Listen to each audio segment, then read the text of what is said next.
दोस्तों, इस पोस्ट में हम आपको जो कहानी बताने जा रहे हैं वह एक छोटी सी प्यारी सी कहानी है।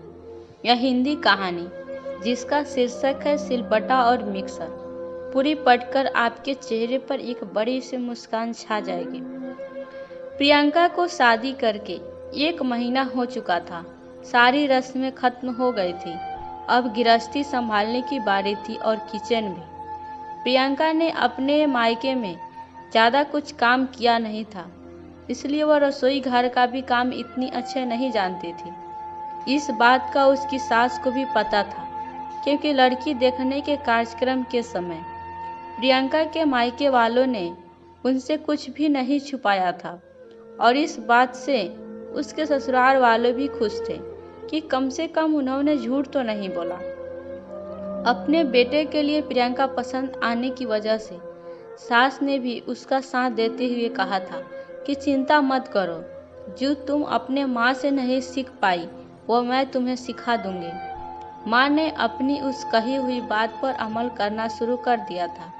चाय, दाल और ऑमलेट बनाना तो पहले ही प्रियंका को सिखा चुकी थी। आज कोई मसालेदार सब्जी बनाना सिखा रही थी। सास ने प्रियंका को लाल मिर्च सिलबट्टे में पीसने को दी, क्योंकि वो खुद भी कई सालों से इसी तरह मसाले पीसा करती थी।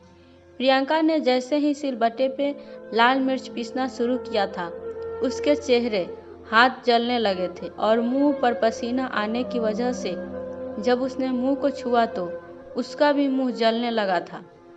वो जलन की वजह से हल्का सा सीख रही थी। तब सबका ध्यान उसकी तरफ गया। सास ने पूछा, पहले कभी मिर्ची नहीं कूटी थी क्या? मिर्ची कूटते समय हमेशा दस्ताने पहन लेना चाहिए। नहीं मम्मी जी, माँ ने कभी मिर्ची पीसने ही नहीं दी थी।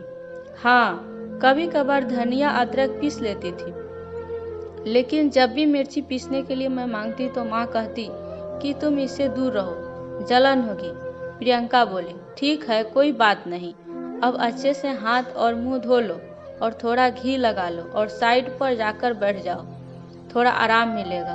और आगे से ध्यान रखना कि हमेशा हाथ और मुंह ढककर ही मिर्चा पीसना, साथ में प्रियंका ने कहा। प्रियंका के हाथ अभी भी जल रहे थे, जो उसके चेहरे से साफ नजर आ रहा था। महेंद्र अपनी बीवी की ऐसी हालत देख नहीं पा रहा था। अगले दिन महेंद्र अपनी ड्यूटी खत्म होने के बाद बाजार जाकर एक मिक्सर खरीद लाया और माँ को देते हुए कहा कि माँ, यह कंपनी में गिफ्ट मिला है, चलो अच्छा ही हुआ। अब इसके कारण अब तुम्हारा हाथ भी नहीं जलेगा। महेंद्र तिरछी नज़र से अपनी पत्नी को देख रहा था। उसकी यह हरकत माँ ने भी देख ली। माँ बोली, अच्छा जी, अब समझ में आया। बीवी को एक बार हाथ में क्या जलन हो गई, नया मिक्सर आ गया और मैं इतने सालों से नहीं बताती तो क्या मेरे हाथ नहीं जलते थे? अरे भगवान, यह तो अच्छी बात है ना। मिक्सर नया घर में आया है तो सिर्फ तुम्हारी बहू थोड़ी इस्तेमाल करेगी, इसका यह फायदा तो तुम्हें भी मिलेगा ना। पिताजी ने बात को संभालने के लिए बीच में ही अपनी बीवी को चिढ़ाते हुए कहा, इसलिए कहता हूँ माँ, अपनी तकलीफें बताया करो। आप ही सोचो, अगर प्रियंका ने अपनी जलन छुपाई होती और किसी को पता नहीं चलने दिया होता तो क्या आज इस घर में मिक्सर आ पाता? जैसे ही मुझे प्रॉब्लम पता चली, मैंने उसका सोल्यूशन ला दिया। यह बात सच है कि प्रियंका मेरी पत्नी है, लेकिन यह भी बात सच है कि मैं आपका बेटा हूँ और प्रियंका से भी पहले आप ही मेरे लिए ज़्यादा महत्वपूर्ण है। अगर आपने मुझे पहले ही बता दिया होता तो मैंने तब भी इसी तरह इस समस्या का समाधान किया होता।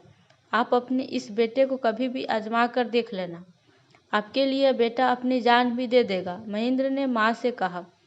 माँ अपने बेटे के मुंह से इतनी प्यारी प्यारी बातें सुनकर ही खुश हो गई और उसके गले से लगा ली और बोली, जीते रहो मेरे बेटे। प्रियंका भी अपने पति का अपने पूरे परिवार और खुद के प्रति प्रेम देख अपने आप को भाग्यशाली समझने लगी और उसके चेहरे पर एक संतुष्टि की मुस्कान छा गई। दोस्तों, कहानी कैसी लगी?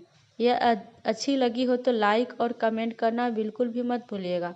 यदि आप मेरे चैनल पर नए हैं तो सब्सक्राइब जरूर कीजिएगा।